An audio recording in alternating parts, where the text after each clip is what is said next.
So I'm at Lynx Brutality right now, holding the GTS ABR-15 in my hands, the new ambidextrous-based rifle from German Tactical Systems. And yeah, I used this rifle for Lynx Brutality on the first day now. Kitted it out just like I wanted and needed it for the match. So the base rifle is completely naked, so you just have a standard A2 grip and nothing else really on the rifle. From front to back, I started with an Swamco titanium suppressor, the Rogue 556, I think, to like go with a scheme of a super lightweight rifle and not a lot of front weight to make the target transition super quick. To follow on that, I put on the German Tactical Systems lightweight M-LOK handguard to also make the rifle not a lot of don't put a lot of weight on the front of the rifle to make it really maneuverable and make the target transition super precise. Then just an M-LOK QD mount from Magpul. Then for the optic, I use the Taiwat's red dot from Wolfskrieger. Worked out super well today, quite lightweight. I use it on the low mount because at Lynx there are a lot of low percentage targets with no shoots underneath. So the smaller holdover just makes it easier. Yeah, from there I built in an Geissele SD3G trigger. I just like it the most, especially for dynamic shooting. The grip is the MOE K2XL from Magpul. It's a fairly fat grip, usually made for SPR rifles, but I even like it on the short ones because it has such a wide diameter.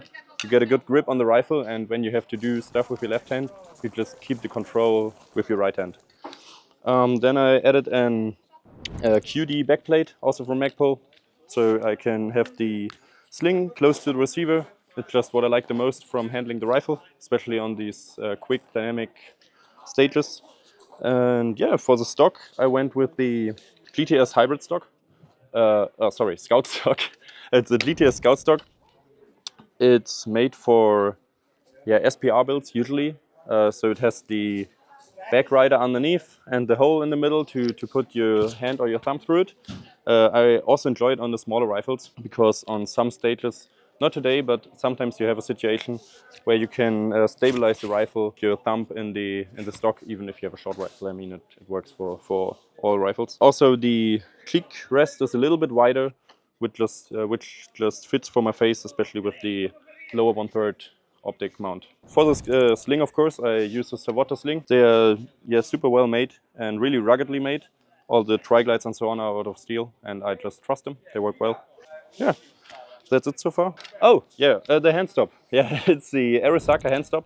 Just a small minimalist one. I don't want it to interfere a lot or get stuck on things. And it's really just for like finding the position on the handguard where I grip the handguard.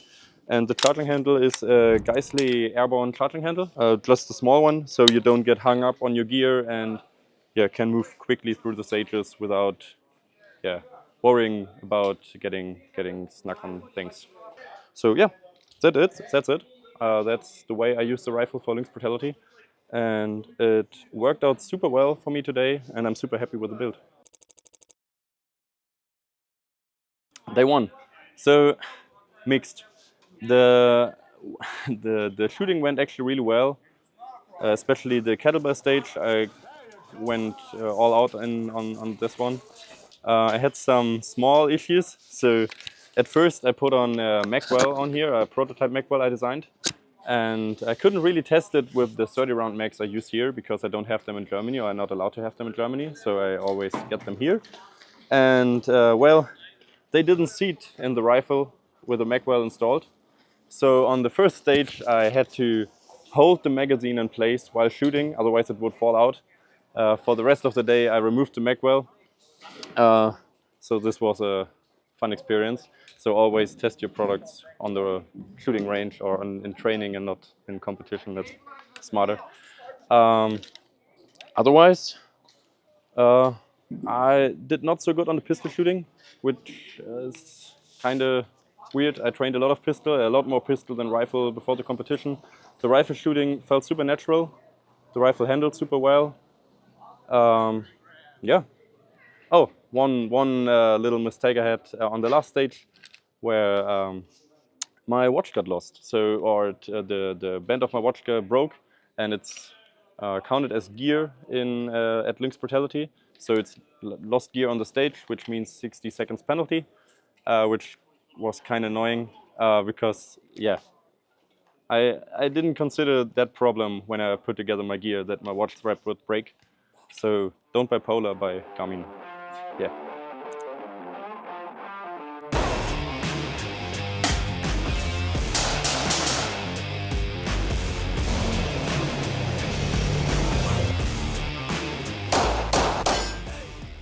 Today worked out way nicer than yesterday. I was kind of warmed up. The stress you feel in the beginning of a competition kind of went away, and you could really focus on what's important. I think I was always like in the upper stack in finishing the stages, so a lot quicker than yesterday, a lot less mistakes. Also, the mistakes that occurred today were like no gear failures, at least, so all on my part, which is nice because I can actually be mad at myself and work on myself. Had one stage win today, which was nice. Rifle performed as yesterday perfectly, no complaints. The handling was really nice, especially on the 10.5-inch barrel and the light suppressor and the light rail. Just moving it from target to target was a breeze, and also moving with the rifle itself.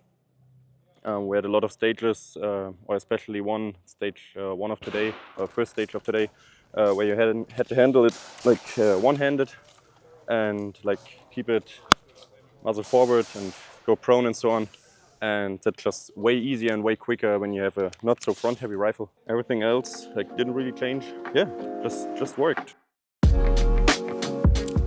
So Lynx Brutality 2026. Yeah, it went different than expected. So I just made second place in the open division and third place overall, I think. So I placed really well. That's actually not what I expected, because I had some major fuck ups during the match. So some stuff happened that I didn't really expect, and I got definitely way more penalties than last year. So I didn't thought that I would place this well. Yeah, compared to last year, it was a lot harder this year. The stages were more complicated, also like cognitively more complicated. You had to remember stuff and so on. There were really hard pistol stage where you had to balance on a rubber balancing ball while shooting, and also while shooting one-handed and like 1 foot on the ball and so on. So the shooting was really difficult this year. So I guess everyone felt kind of worse than they actually shot. Yeah, also I was in a really competitive stage this year. All the people in my placed in a really competitive squad this year. All the people in my squad placed really high and shot really well.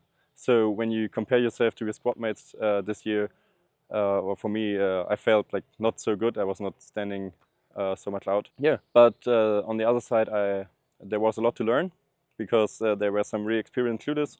And it's always nice when they shoot before you, and you can see how they manage the stage and like what order they shoot the targets and so on. So you can learn a lot while competing. So it went way better than expected. I guess everyone had a hard time overall. I'm super happy with the scores, especially if I consider that some of those mistakes I made or penalties I got, like not really not really my bad, or kind of they are, but they're easily fixable.